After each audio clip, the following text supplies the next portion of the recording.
What's up, everybody? It is me, KiNGAlpha. Hope everybody's been doing great. So I know I have not been doing YouTube videos, and obviously, I've been doing CB videos. I haven't really been playing CB that much, um, for obvious reasons. It's just one of the things where it's just like CB is just kind of going down for me, which I'm trying to figure out more games to bring into the community that people will love and enjoy while watching me. But CB came out with the quality of life changes, and they also came out today with a territory war change, which I read it and I was like, okay, I'm just not gonna go into the territory war change because it's just one of those things where I'm just probably not gonna do territory war anymore for CP anyways. But nonetheless, I wanted to talk about the quality of life changes, and I like all these changes. I will say so far before going and diving into most of them, but one of the key things I'm not seeing is about the servers, and it does annoy me. It does really annoy me because it's about servers. I go in, I play other games, and it's like, the servers are running smooth and everything like that. And then, I come back to try and play CB, and then you could just feel the jankiness and the choppiness and all that type of stuff sometimes. And it is very, very annoying. So I really hope they release some type of info on this. One of the things as well is that they released info on the other two units coming out this season, and then they didn't even release info on the T5 unit that's coming out. And it was just like, what? And then they didn't release, they also, we have the preview event on the 27th. So literally the next day you just play the season. So it's just like, you don't really get to test out things in terms of the units and stuff. But anyways, let's get over this. So they're changing the hero skills. So instead, now they're gonna have where instead of unlocking ultimates with the skill pages, which they had actually changed the skill pages this season as well, in terms of just making all skill pages just the same, they're now taking out skill pages entirely and will be using mastery points, which personally I think you should have been doing in the first place. It would have had people unlock the ultimates easier. Yeah, it was a grind, but you still have to grind for the points and everything, because you need to grind maybe. I'm assuming they're probably going to put the points pretty high for you to grind like a level 3 class, level 3 ult. So it's going to be pretty interesting. They're going to have a little skill page exchange event. So depending on how many skill pages you have, you can get attire chests, mastery points, bronze coins, unit medals, or honor. So pretty interesting overall. Nothing pretty crazy. I mean, most of the veteran players probably won't need this because some of the classes, in my opinion, some of the classes just have ults that you just don't use. Like, I'm sorry, dual blade, for example. With dual blades, are you ever going to use the other ult? I really doubt it. Things like that. And then it says unused skill pages will be converted to skill points in exchange. Skill pages will no longer be obtainable, and so you'll earn mastery points instead. Which, yeah, like I said, if you've been playing every class and everything, you probably have loads of mastery points anyways. Changes to honor and unit trees. So gaining, this one kind of tricked me up a little bit. But if anybody wants to explain how this works, so gaining honor is one of the most prestigious. In season 6, there will be a few adjustments to how you can create your elite army. The order of unit tree nodes will be adjusted by moving attribute bonus nodes further down the line, meaning you can acquire and use units earlier, and honor reset tokens will be returned to players based on their character level.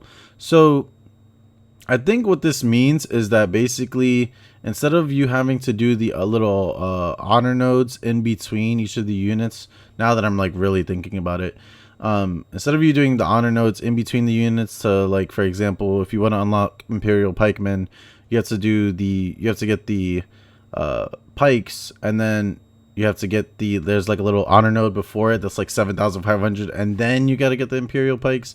So yeah, I think they're trying to move all that down so that you just do it all there instead of having, so you basically new players are getting a new way of getting units faster. Again, so changes to crafting and schematics. So this is good for both new and old players. Basically, they're merging all schematics into one. So basically, all of the helmet, the gloves, the boots, and the chests, they're all going to be just one schematic. So you can use the schematic for whatever. So if I have a rare schematic, I could use it for the helmet or any of this.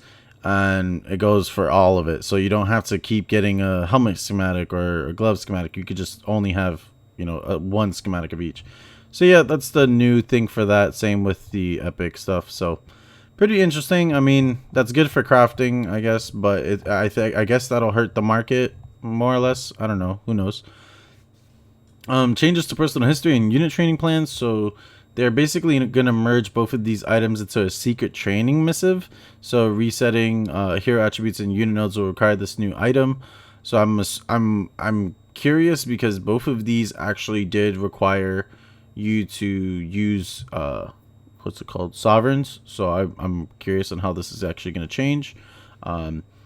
So I mean, that's pretty good because unit training plans were always really annoying in case I always wanted to change a unit and stuff.